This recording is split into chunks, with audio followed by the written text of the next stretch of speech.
Hello and welcome back to another episode of Nolo Time. My name is Obed Velez, and with me, the most interesting man in the world, Joel Young. What's good, no load time? Obed, good to be back with you for an episode this week. We finally Last made it week, back. we finally made it back. Last week was fun. Was fun. We would take off, different reasons, and but the week before that we had our rival stream, and it's good to be back with official episode here. So thank you all for being patient with us and plenty to talk about. Yeah, thank you for checking out that impromptu episode with terrible audio quality. But it is the best we could scrape at the moment about Xbox.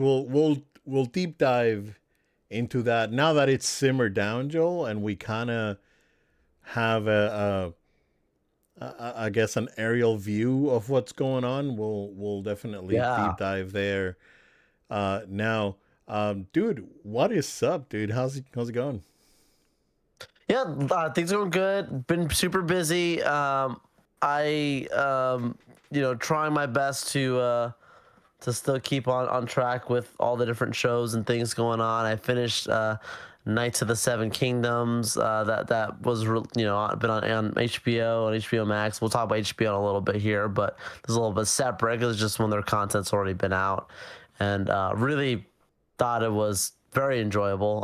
Recommend it for those who are interested in something that is different. And this is not for even me recommending it for people who maybe were not a Game of Thrones fan, maybe just didn't watch the show or didn't speak to them, or maybe it was not in their time. Maybe some of our younger audience is now a little bit older timing. I would recommend giving this one a try. It's definitely still very gory and still very intense and has that side to it that's very HBO. But it also had a good charm and heart to it.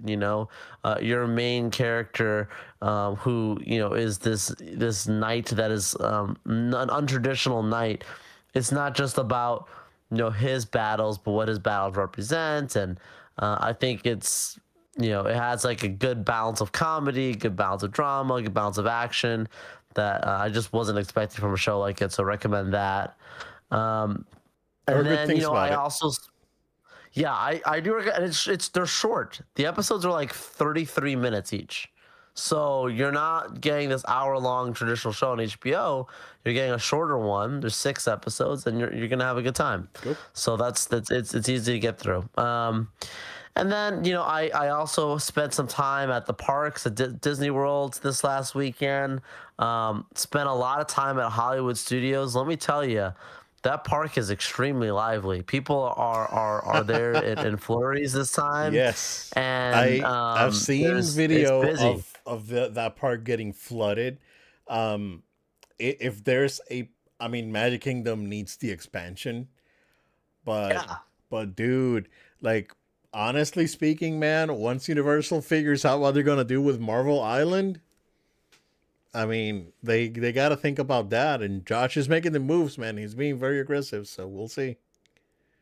And there's a lot of parts of Hollywood that's still having work done to it. That you still Yeah, see Animation that's going on there. Courtyard is closed, the entire thing. Yeah, yeah.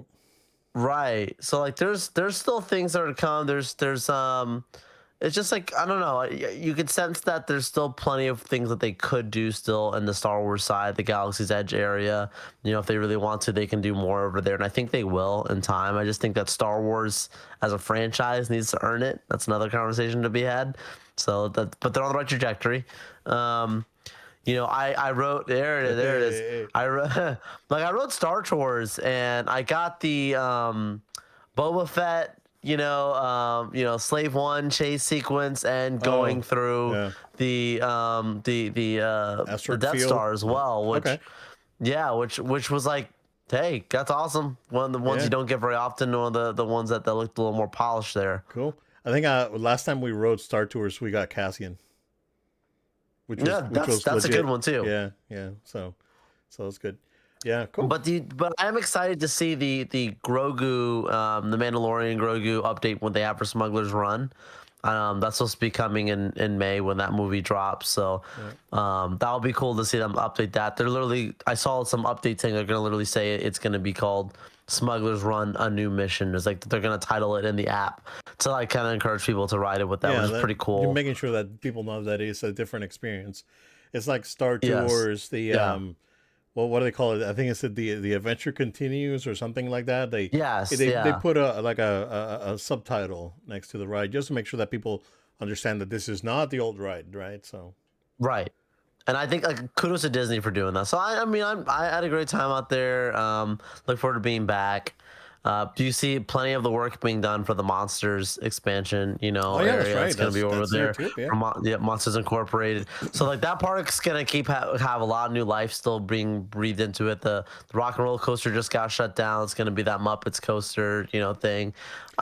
They were I quick. think Do you see that on Monday morning? They had already taken oh the yeah. name off of the guitar. Yeah. Yeah, dude, they're They're moving. they're moving, And yeah. so we're just like great.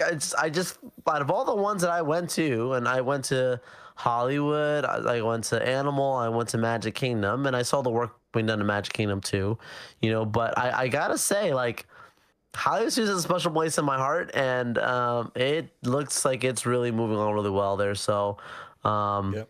It's exciting to see. But honestly, that's my update. What you got going Cool. on, man? How was your week?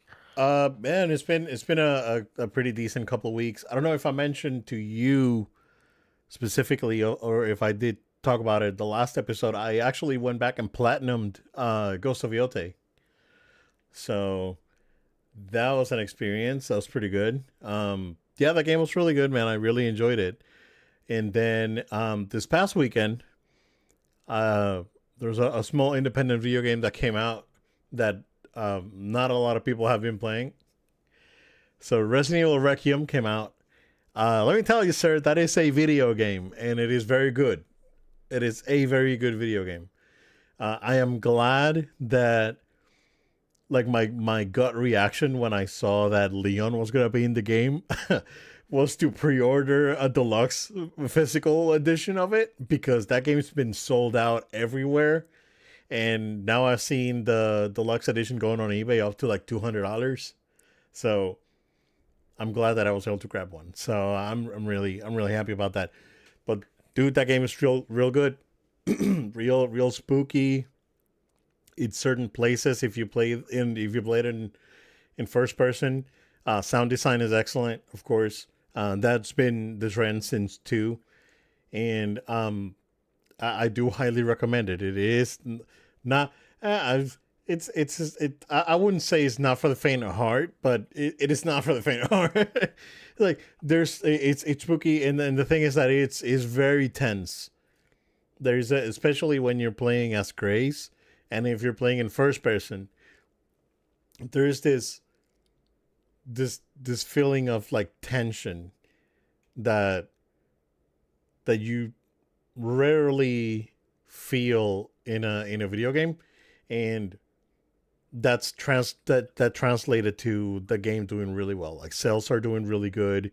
I don't know if you saw that it's the number one user rated game in Metacritic.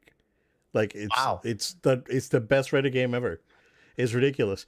The game's real good. I'm about 5-6 hours in, and I completed the first like large section of the game, and I left it there, and I was like, okay, this is good.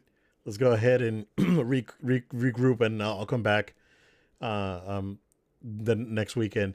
But yeah, I've been really enjoying it, man, and I'm looking forward to just keep playing and just going at it. I did see a movie. Unfortunately, it wasn't Predator Badlands. But I watched that Jurassic World Rebirth. Oh Um, boy, I'm sorry. oh, I'm sorry. so like my wife wanted to see it, right? Okay, I want to see it. I Yeah. was like, yeah, sure. I mean, so we watched it together. Um, is it a what were they thinking? Like what Cash grab, bro. dude, the dialogue is so bad in this movie. The family, like with the kids, What, you should love dude? them. They're annoying. Okay. I have never seen a group of more useless characters in any Yes. media. in any media, dude. This is It like hurts. video games and movies and TV shows. Like these guys are, bro. These guys are more useless than freaking the Frieza Force in Dragon Ball Z, dude.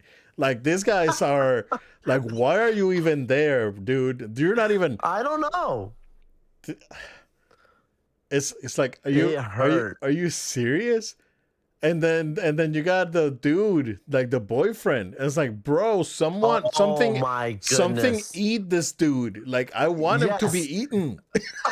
Yes, and I never wanted a character to die so much more in Jurassic than this guy. I would clapped, bro. Like when when Dino gets him because he's so annoying. I would trade the lawyer from the first JP.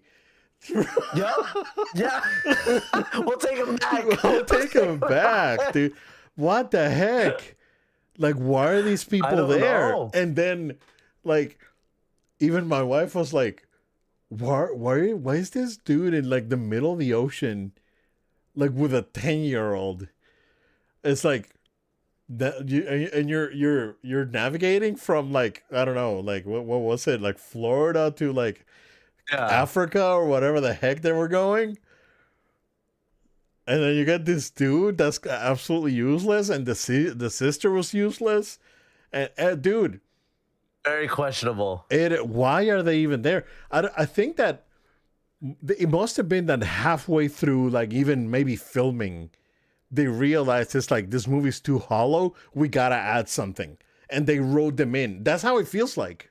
It feels like some executive, some suit Yeah. was like, the last two Jurassic World franchises had kids in the first movie. Yep. So let's make sure we have a family character, right? Like Force, like that. Like they don't understand content. They just go, they've always done this, so we can do this just because. I felt bad for the little girl. She was trying. She wasn't very good. Oh, it's Like I'm the not saying any of sister them were was even bad. actors Even and stuff. It's just even the dad was like phoning it in. It seems yeah. like this guy's got picked out of like, all right, give me like the four cheapest actors you can get me, and let's cram them in this movie. I'm sorry, I it do, was rough. guys. I do feel bad for you guys. I'm sorry. No, 100%. Like, well, yeah, you were in a movie, so that's cool, right? Heck yeah, I wish I would be. I wish I would be a Same. main character in Jurassic World and also be absolutely useless. So, Right. I'll take it, I guess. oh man, but you can tell that the movie starts right, and it's actually not that bad. Like it starts, it has an okay premise, and it starts right, and then you go off on the boat and you do the thing, and then the family comes in, and then the movie was like, what are you doing? That's why that's why I feel like they started shooting, and halfway through shooting they were like, oh, like this feels too empty, it feels too hollow, let's add something to it, right? And then they just wrote him in. It's like, okay, we'll send you some pages of script tomorrow, and then we'll find someone.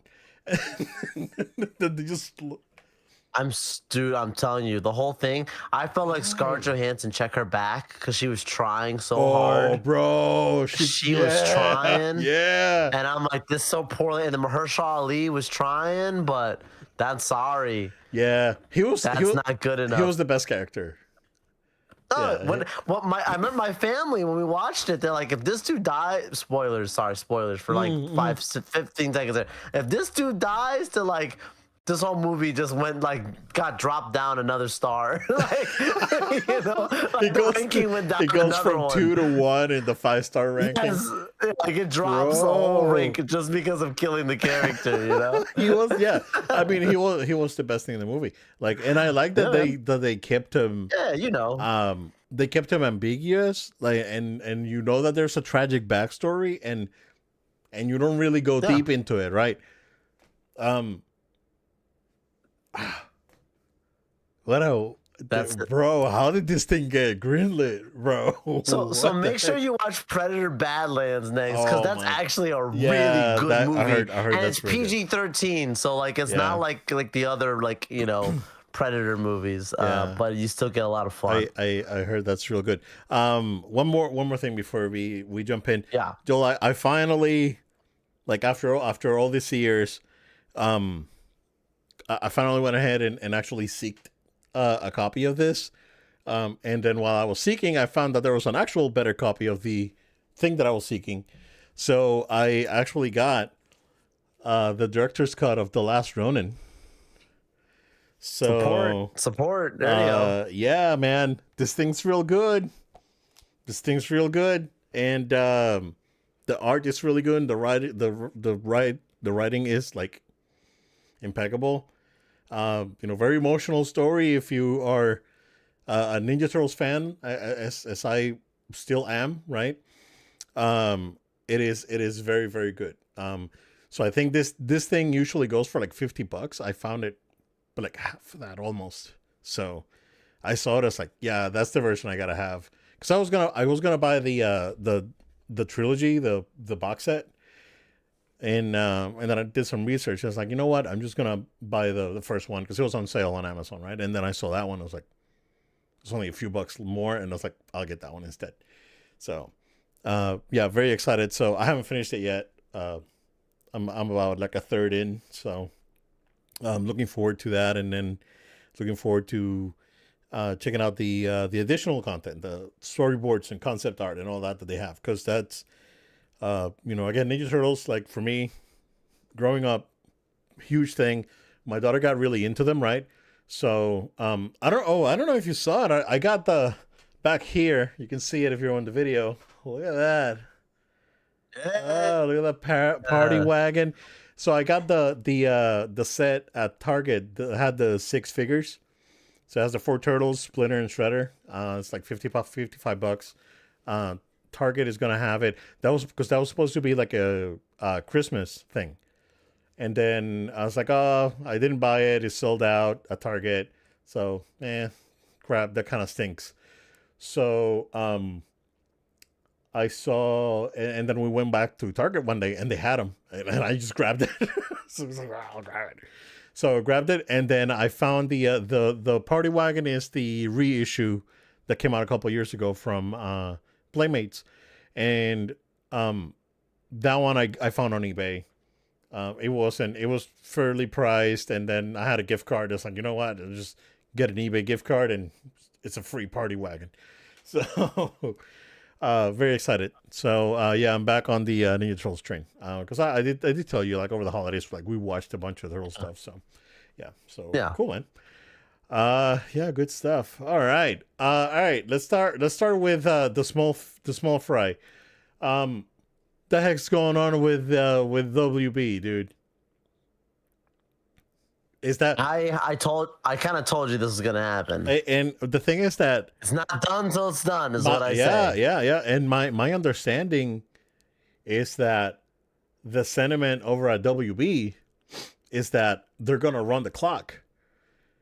And if they run the clock, they can say, "Oh, we just lost like $16 billion. Are you going to buy a company that's losing money, and that's not gonna go, that's not gonna get by the Exactly. shareholders?" Yeah, and then Yeah. they stay autonomous. So, yeah, I mean that could be a scenario, right? So, if WB found that Paramount's offer was superior to Netflix, and then they went with that, and then Netflix withdrew. They didn't try again. And then yeah, then we're waiting. I have a suspicion, dude, that this thing is not gonna get done.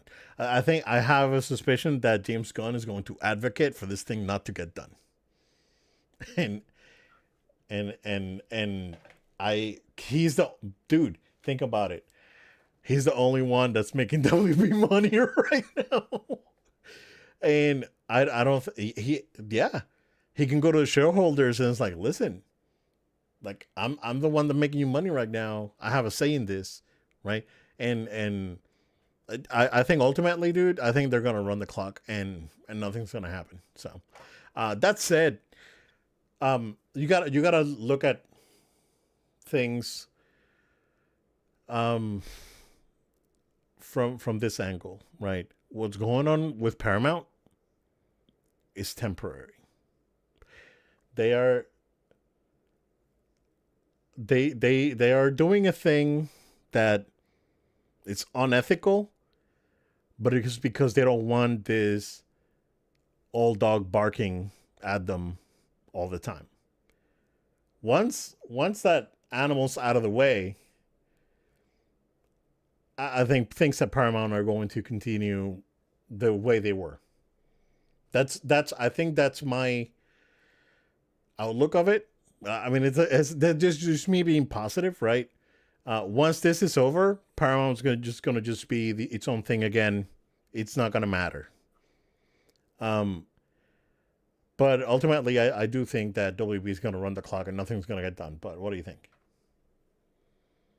I think that when it comes down to it, I said it early on. It's not done until it's done. It was a gentleman's handshake, but at the end of the day, this is a business, and so they have to follow the money, and that's why, like, when people are looking for savior figures in a business transaction, the only real saviors is going to be the dollar. Like, at the end of the day, that's going to change this. So, like, you brought out the point of, if there's some type of financial loss or proof of funds that can be said to the board and to the shareholders, hey, this is why maybe you should go another direction, leading up to the actual pen and paper to the deal. Like, that very well could happen. Like, that could be a factor that stops the deal. Here's the funny thing. I'm gonna say it like how I feel it. I don't think Paramount has been very consistent with great quality. I also don't think they've been horrible. They've been very mediocre at times. They had a good year from a film standpoint. A few years ago when you had like your Top Gun Maverick, and they had a few other films I remember that were coming out. And Ninja Turtles came out after. Yeah, they had like a run there of some pretty successful. So I'm not trying to take away the successes that they've had on that front too. Television wise, I want to say it's Tyler Sheridan. I want to say is the name of the one dude that's like has like all the shows that are like basically on Paramount there. And if you do watch any of them, and I've watched like the 1917 series, I've watched a few of them. I do have Paramount Plus. I will say, like, they are pretty well made and do give you a little bit of like an Amazon Prime original mixed with your with your HBO style there. Not the same, but just gives you a little bit of that kind of flavor of what you get from them. They are like a traditional old Hollywood type studio. I don't think that there would be, outside of changes to the app, like, would be probably one of the biggest right away noticing changes, and maybe like funding of specific franchises. I could see them changing around priorities of franchises of being produced because of having control around it. Outside of that, I don't think many people are going to notice the difference until once they get the new app, because at the end of the day, I don't care like whether it's Apple, whether it's Amazon, whether it's Netflix, whoever, like, they all are looking at this as a business transaction where, like, WB has some great properties and has some really great content that they can put on there. That's just an easy, like, add it to your portfolio. I compare this to like the Fox acquisition with Disney, where like Disney like changed, like, from an app standpoint, they integrate the Fox stuff into like Hulu and Disney Plus, but you still had like your Fox, your 20th century like films still come out, and you still had like your animation and those things still Your come shows out. from This came FX out, and all that. the shows, yeah, exactly. Like, those things still happen, and there's just with some merger of where the content live. I think the same thing would happen here. I don't. I think there's some people who I've taken the note of, like, they think like CNN's gonna get shut down. I have news for you. They're like one of the top. They're like in the top 5 of like stations of like when it comes to like people who still watch those kinds of things. Yeah. It's not gonna change. Like, I know that's not, like, you like if that changes, I will take my words back and I'll eat it. It's possible. I'm not saying it, but I'm just telling you like my opinion on the matter. Right. I don't think it's gonna happen. I don't think. I think that a lot of the stuff of the people who wanted the Netflix deal to happen was a lot of people who probably didn't understand that it's probably not going to be that much more different just who is the highest bidder. I don't think Netflix was going to come in and be like, we have Warner Brothers now like suddenly the DC universe is going to have more. You probably would have had more shows is what I will say because of them having like but the problem that I have with Netflix is that they're quantity over quality. Like they're just trying to push out So every weekend 5 different Yeah. new things. You know, that's thing- a lot to well, do. The thing that with Netflix is that if you noticed for the most part, Netflix is like, let's put this out there. If it blows up, we'll keep going and we'll give these people money so they can keep going, right? But then if it doesn't work, they'll Sometimes just well they've killed shows. Yeah, they they've killed kill shows them- that have done good. yeah, and they're not afraid to kill a show like if it doesn't do well. No. Like The Witcher is a great example, right? You know, it started Yeah. that's like the like that's like Yeah. like if She-Hulk was an actual series, like multi-season series where it just keeps going down and down, right? So that's basically Yeah. what The Witcher is, and they're not afraid to just go ahead and pull the plug. It's like, yeah, it was just can it. Also, by the way, I don't know if I don't have it on the notes for today, but do you see those comments about when I guess Josh was reviewing a bunch of the stuff that's being done company wide, and the thing with She-Hulk came up with like it was like, I guess like the writers had like again, like the writing team had no idea what they were doing, and yeah, and then they soured the pond and all that. Yeah, man. Like I'm telling you, like I know that there's defenders out there because they defend. There's some people my out, goodness. I know. like with politics. There's people out there that will I defend know. anything, even if it's awful. Dude, I'm a Marvel dude. You're a Marvel boy, know. and that I show was know. not good. It was not. And good. we actually watched it through. Yeah? Like, I'm not talking about a show that, like, oh, I stopped watching. I watched the whole thing, man. I gave it a chance. Objectively watch it. Like you have to be objective about this, right? It's like, There's I no, love yeah. Marvel. That show stinks. So Yeah. you know, Yeah. yeah. Like, looking back, Secret Invasion was bad, and She-Hulk Oh, made yeah. Secret Invasion look good. Oh yeah, You know? it made Like, Secret that's- Invasion look that's like scary. it made Secret Invasion look like a Winter Soldier, the best Marvel movie. Right. Yeah, man. Oh, man. it's crazy. Yeah, It's crazy. It's insanity. I don't know. Looking forward to Daredevil though. That's it's gonna be big. Oh, I know. Yeah. We're days coming. Yeah, a couple weeks, right? Yeah. Yep. Really, really excited for that. But yeah, man, going back to Paramount. So yeah, Netflix. Yeah, like, Netflix is not afraid, and Paramount, like they've been. I know that the Star Trek fans are not happy with the Star Trek shows that they've done. So, you know, I don't know. Yeah. Yeah. No, Strange. I just think like in general, you know, Netflix would have done maybe every company just does things differently. Maybe they would have pushed out more because they are big on output. But let's just see what happens. Like I was very cautious early on. I said this deal's not done till it's done. Yeah. Don't be like this is the biggest deals ever. It was possible, but it wasn't done there. You brought it up the same thing again where you said, hey, you still think there's a possible chance where maybe it still doesn't happen and then the whole thing stays. And in my opinion, best case scenario would be that it doesn't go with anybody. Somehow they find a way to get funding and they live on. But I don't know that's gonna happen realistically. I don't think Paramount's not doing, like, they found a way to get money to make a bigger offer. Yeah. But their money's not good money either. That's There's been Oracle a lot money, of concern basically, that yeah. they're in big debt and some They things are. going on there. So That Skydance I mean, thing was like, not good. That was not a good deal. yeah. Because Skydance is Not a good deal. They paid too much for Skydance, and Skydance is just not a big company. No. So yeah. No, very so strange thing. I'm just there's a lot like this. This can all be like ripple effects to keep watching. We'll see. Yeah, we'll see. All right, man. So yeah, we talked about it when we did that impromptu, um, I guess micro podcast. Phil Spencer's gone from Xbox. Sarban's gone from Xbox. Ashish Sharma is the new Xbox CEO, and Matt Booty is the chief creative now at Xbox.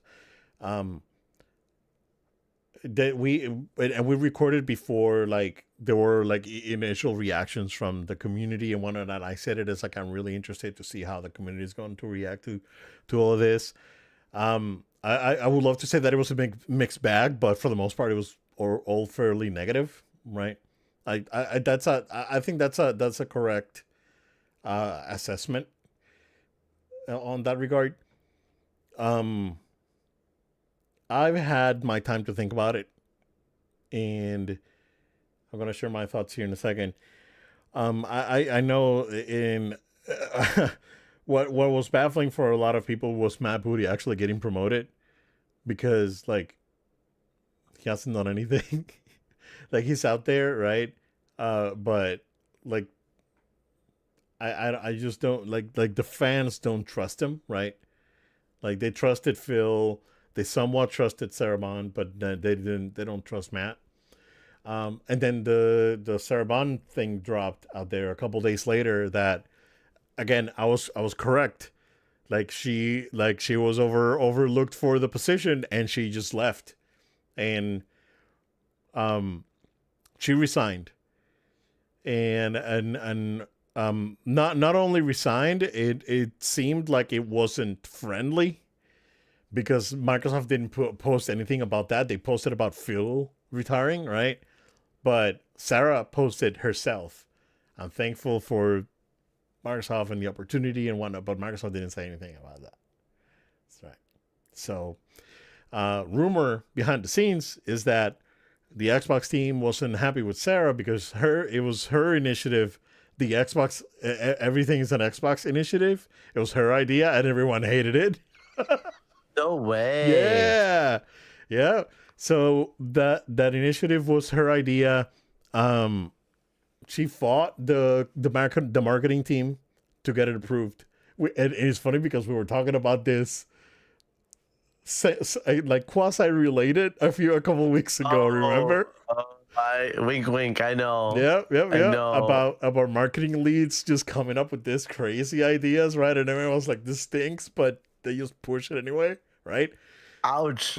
So Ugh. that's basically what happened to her. Like the team wasn't too happy. Some say that she was difficult to work with. I don't know. Like it's right. It is what it was, right? She did say that the next gen is still on the way. That don't be scared and whatnot, right? Um, and then let's talk about the elephant in the room. Let's talk about Asha Sharma. So here's how I see this, right? Before we go into some of the other reactions that are out there. Um, she is an agent of change. So it seems to me that she's brought in to change perception into Xbox. Like change the perception of Xbox out there. And changed that's what she did when she joined the AI team, right? Change the perception of AI with the average consumer, put these things out there, this videos and whatnot, all very well organized.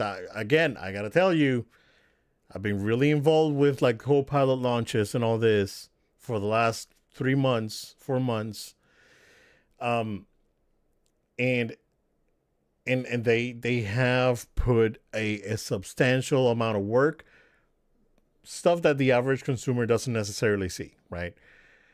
And that's her. That was her, right? That was all that was her thing. Like it's optics. That's her. That's her thing. She's not a gamer. She's an optics person. And we talked about the mixed messaging of Xbox for the last 4 5 years. Since the Series X came out, it's been mixed messaging since 2020. And then she was clearly brought in to change the messaging of Xbox, right? Is it going to be? Is it ultimately going to be? Yeah, we're going to go ahead and move forward, or is it going to be? Yeah, change the messaging to yeah, we're winding this down. I don't know. That's the thing, right? So like, like she could be brought in to expand what Xbox is, or she could be brought in to gently take the fans by the hand and walk into the sunset. I don't know. I'm at this point. I'm still not sure. Right.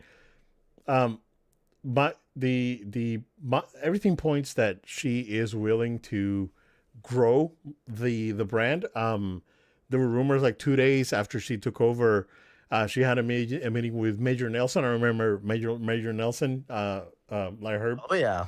So he left Xbox.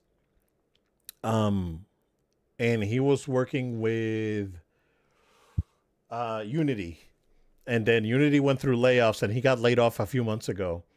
So I guess they met. They had a meeting, right? Larry was, man. If it wasn't for Larry, the Xbox One disaster would have been much worse because he was the one. Like again, I gotta give this to Phil, right? Phil was able to navigate a very dire situation that they were in. Like the messaging, morale, like hats off to Phil, man. Respect, right? Because he, excuse my language, he had the balls to go in and take the helm of that ship as like, we're gonna turn this around. You know, however we can, right? We're gonna run some rocks, but we're gonna turn this around. He did. Like, at least with perception, right? The perception changed. It didn't translate into sales, but the perception changed. Yeah. Right? And Larry was there with him. He was the one that's like, no, Halo, and we're going to do this thing, and Crackdown 3, right? And he was the one that was out there, like, hyping Xbox. Even if they didn't have anything, he was out there hyping, right? Oh yeah, he was a hype guy. So she understands, right, that messaging is important. I don't know, like ultimately there's rumors about the console that came out this week. Yeah, it looks like that's gonna be over $1,000 based on the specs and some of the other stuff that dropped out there. So they are saying that what did she say? That the way that she worded it was very interesting. That it was the premier way of experiencing a game, or the flagship, something like that, right? Yeah, it's all been very interesting. But before we keep talking about what's out there, dude, like what were you able to absorb in the last couple of weeks? Well, like it's nice to have a little bit of moments to like take a breather after we did that really, quick. We were reacting right away as that news dropped. That recording, I encourage everyone to go back and check that out.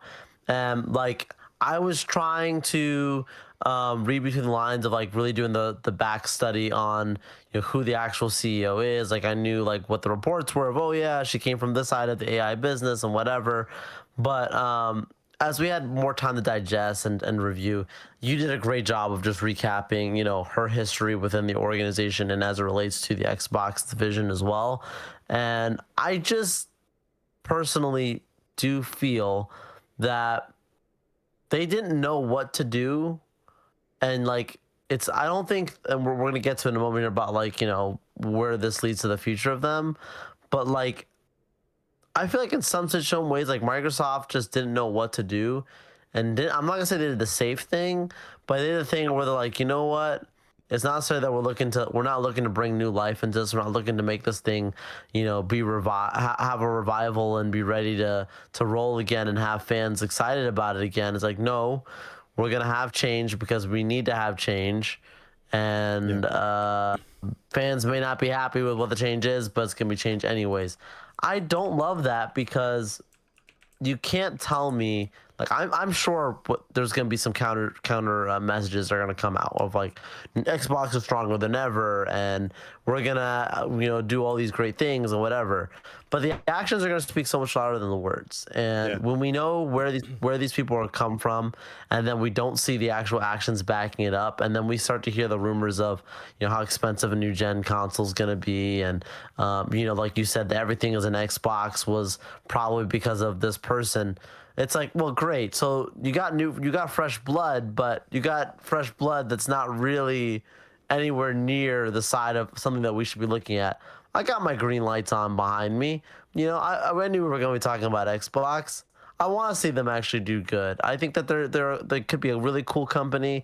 I can imagine working in those offices. There's probably some really cool things people have been a part of and they check out on. There's a lot of parts about that I think is absolutely fascinating. But I cannot pretend like everything's fine and good when we have news like this. So tough, man. Yeah. In speculation out there, right? This is like I think that it does hold some truth to this, right? Seamus Blackley, who is one of the creators of the original Xbox 360. Actually, again, like like guys, especially if you're on the younger side, go watch. It's on YouTube. The MTV reveal for the Xbox 360, because that's how you build a hype. And you have like Seamus Blackley like kneeling down on the set, on that rotating set, and talking about specs, right? Making like nerds are cool, right? And you have this reveal with celebrities and MTV, and it's a thing, right? Go back and watch it, right? It is a product of its time, but you'll understand why this is important.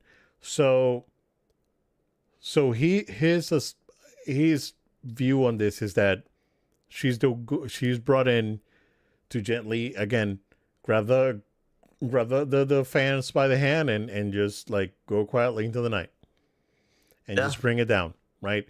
So that's his speculation. I believe it.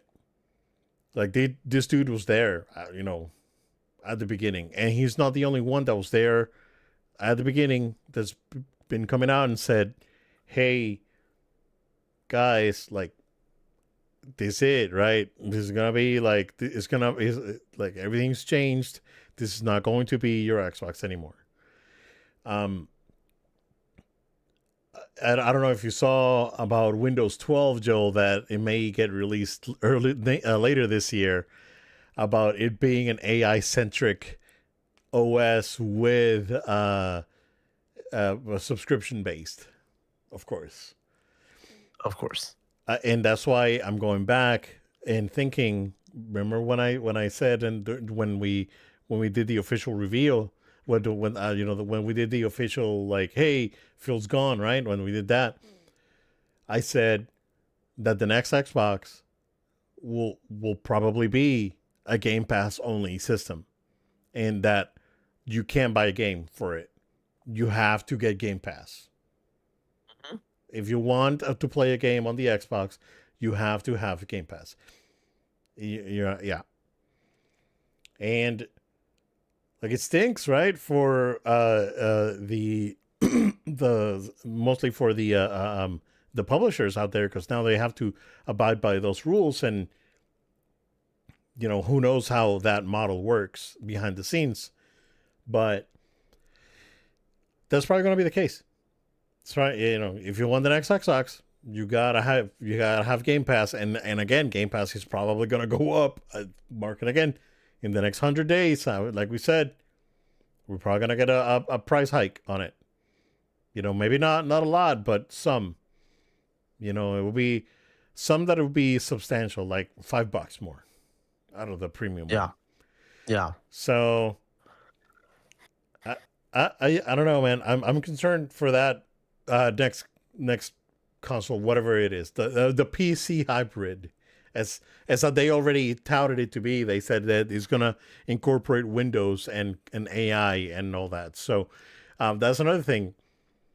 if you think about it, right? And I was talking to a coworker about this, right? Smart guy, he works closely with both of us. Um, and and he pointed out, I was like, well, when you think about it, that's probably um the only division within Microsoft that has not been touched by AI yet.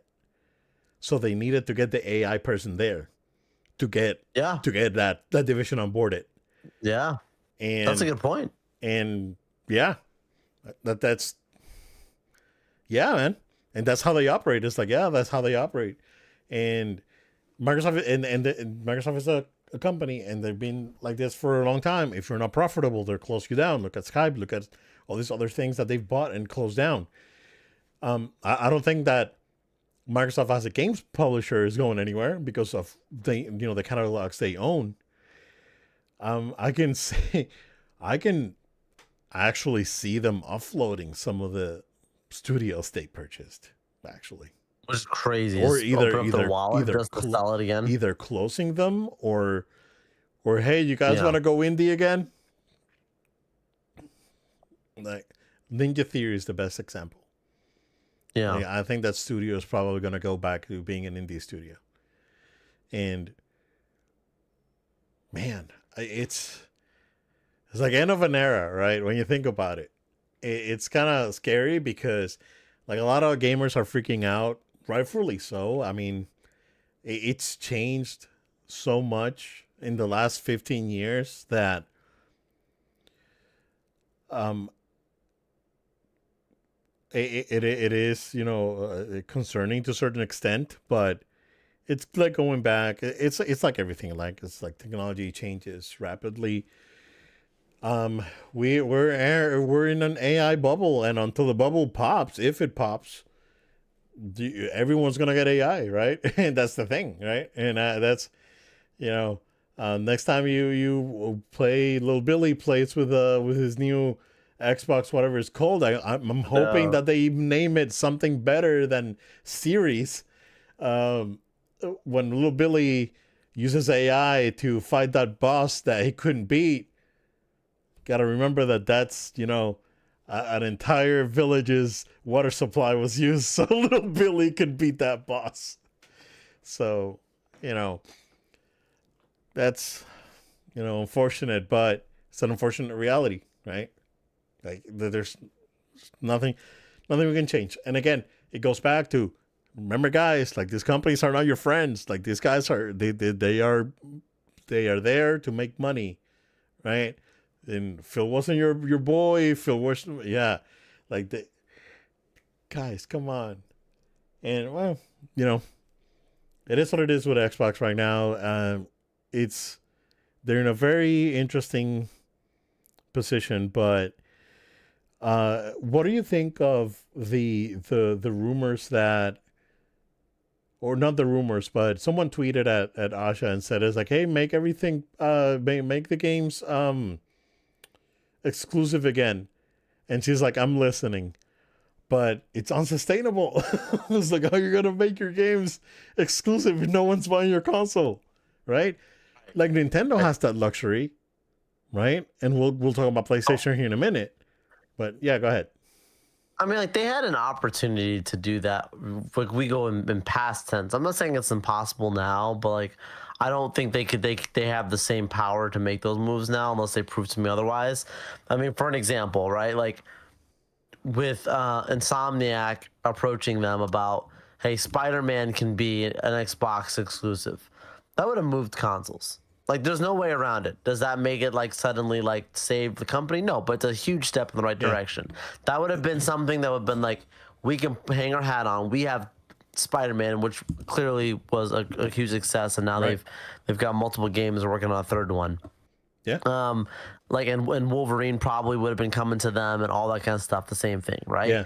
Like if you would have done something like that back then, now like let's just say they try to do something like that again.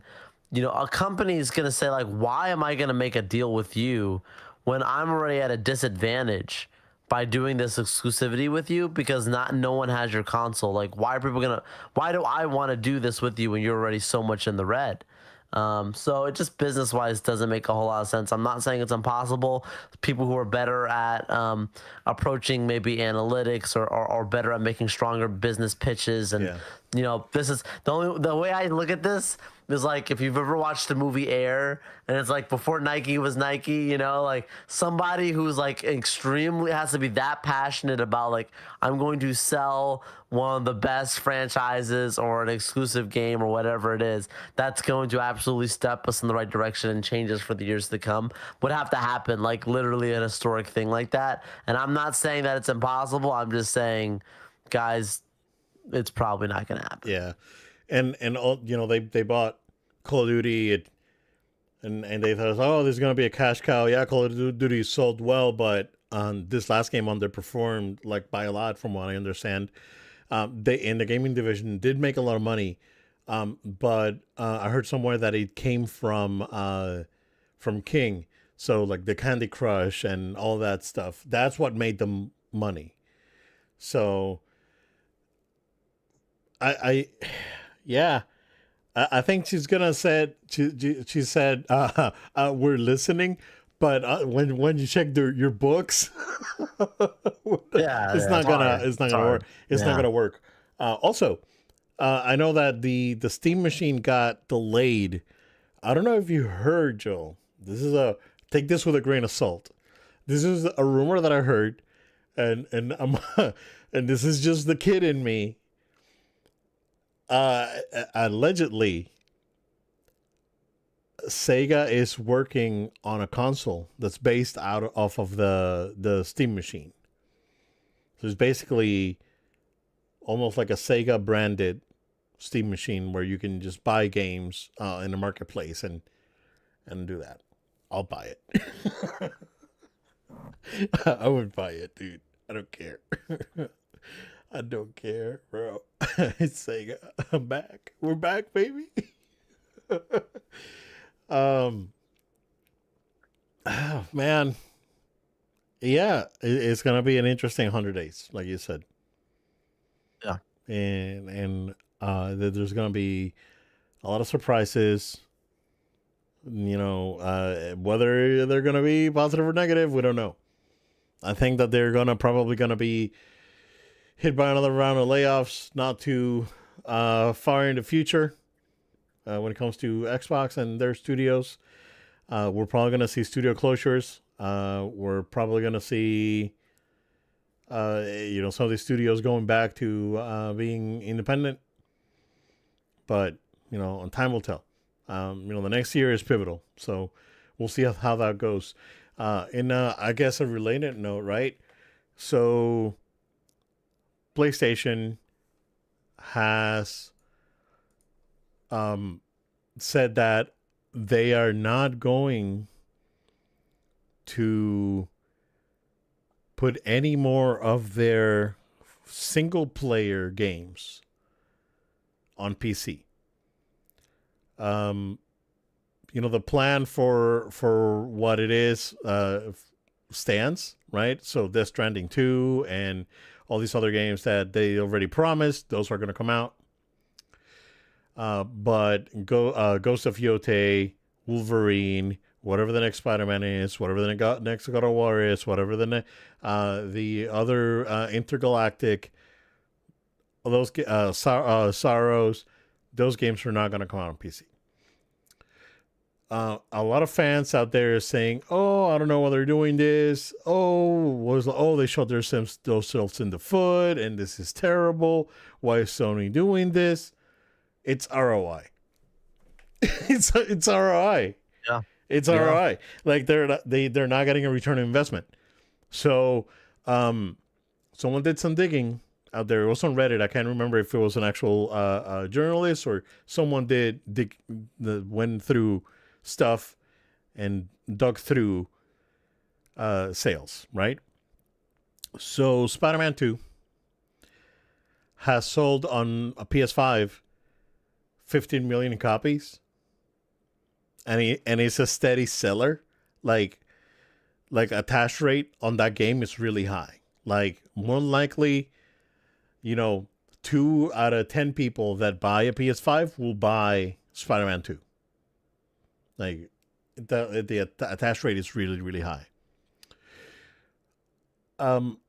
Apparently, Spider-Man 2 on Steam has sold 700,000 copies, Yeah. and it's been dead. Like it's not the it's not going up. It's like flatline basically. So that's your reason right there. Like it's probably not worth Sony to invest a few $1 million into porting these games on PC and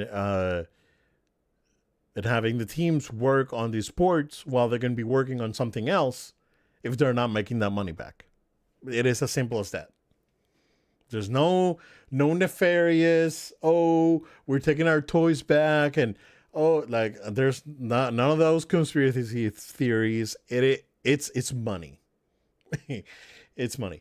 Like and again, it's only the single player games. Like Marathon is still on PC. Tokon is still going to be on PC. So their multiplayer games are still going to be on PC, but their single player experiences are not going to be released on PC after, I guess, Death Stranding, whenever that drops on PC. So, how do you feel about that, sir? What do you think? Man, I'm just looking at, I don't know, man. Like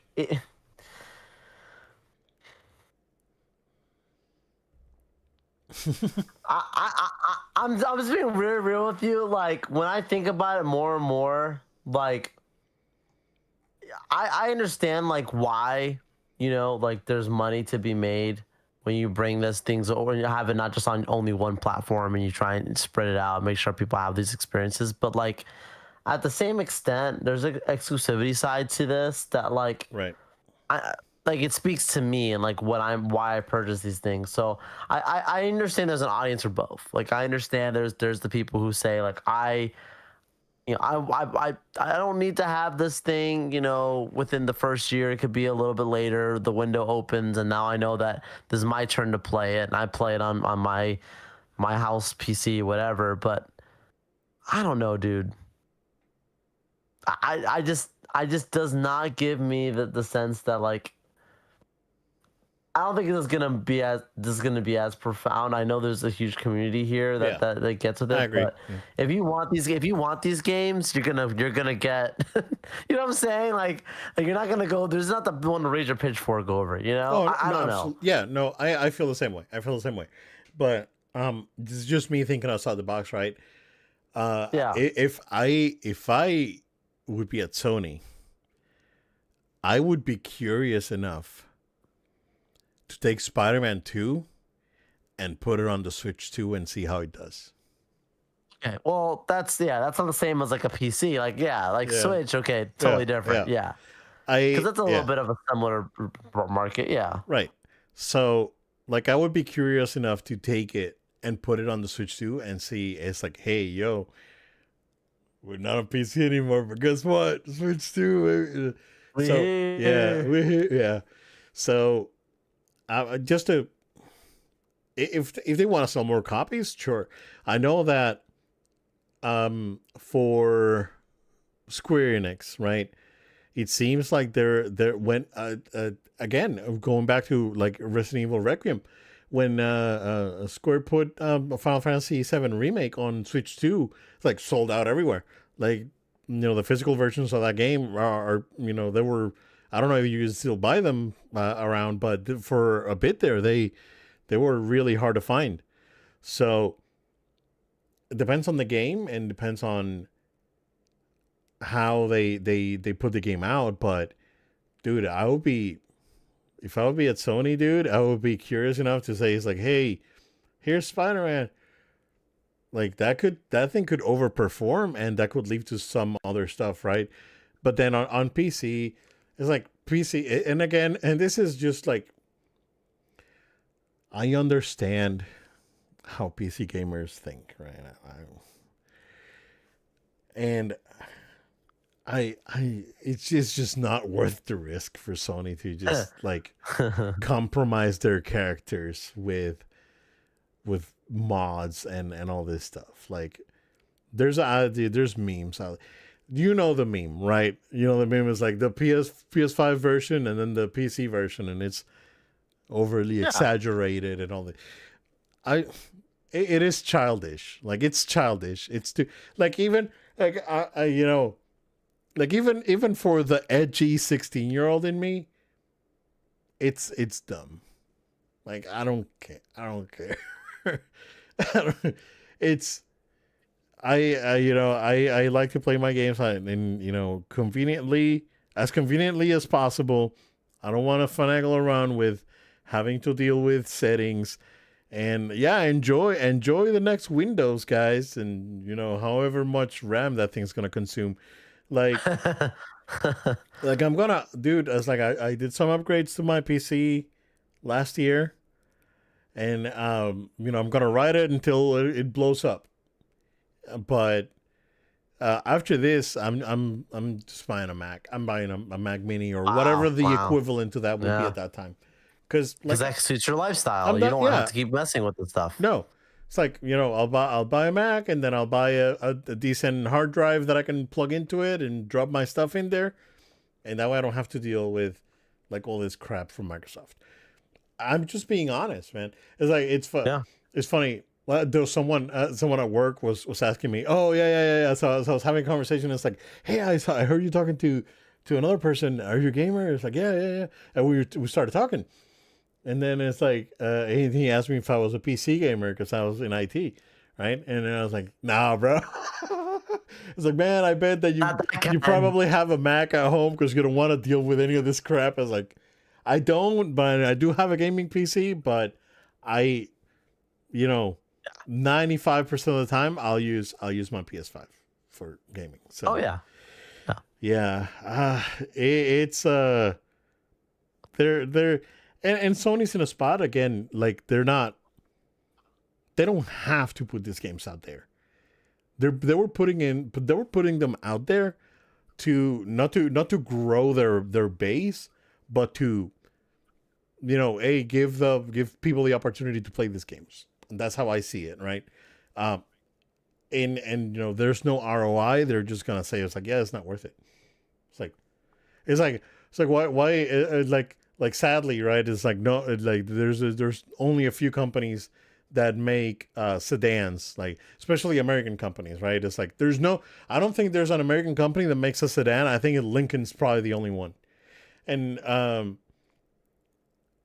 just because people don't buy them, right?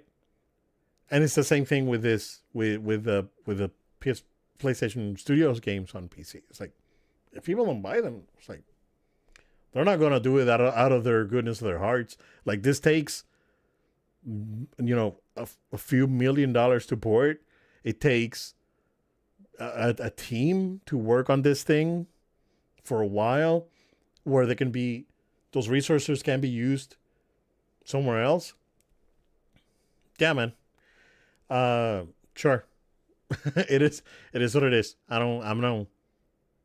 Yeah, It I makes agree. no difference to me. It makes no difference to me, right? No, So no, me either. you know, it ultimately it is what it is.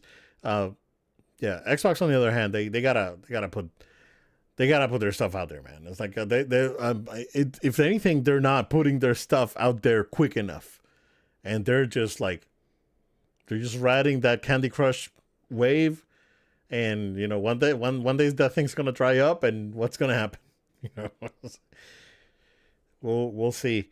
Yeah, it's gonna be an interesting summer whenever we have the Games of Summer events, and Icon's gonna be interesting, I think. So we shall see. Icon, hit us up. We're still waiting for you guys. Come on. That's what we got, sir. I'm hoping that next week we'll have some more gaming news. And yeah, again, Daredevil's coming out soon. Super Mario Galaxy is coming out soon. I'm seeing that weekend. So I think Mortal Kombat comes out soon, right? Mortal Kombat 2. I don't know if you saw that second trailer. That was pretty good. I did, yeah. So yeah, stuff's happening. I'm pumped. Sirs, go ahead and wrap it up. Absolutely. Thank you all so much for being with us here on this episode, No Load Time. We want to encourage you to stay tuned, stay subscribed. We're on podcast platforms of your choice, places like SoundCloud, Spotify, Amazon Music. Find us, subscribe to us. You also can subscribe to No Load Time on YouTube. No Load Time on YouTube. Like, comment, subscribe. Really helps us out. Support the show. You can support the show by also following us on social media at No Load Time. It's at No Load Time. Additionally, you can support the show financially. Patreon.com. That's patreon.com/No Load Time. Patreon.com/No Load Time. And as little as $1 a month, you can support our show. Literally just $1 a month, and you can support our show. Shout out to producer Tony. Appreciate you supporting our show. And last but not least, if you have a question, comment, or feedback, you can email us noloadtime@gmail.com. That's noloadtime@gmail.com. Maybe we'll even talk about it on a future show. Maybe you want to invite Obed to talk about the book on one of your shows. If you're doing something, we'd love that. Book in Spanish. But, It's already Obed- it's on Amazon. Obed's got the news. Yeah, let's That's right. go. All right. See you all next time. Thank you for being here on our show. Thank you guys. Stay safe. I didn't mean to cut you off. We'll see you again. That was perfect. We will see you again next time.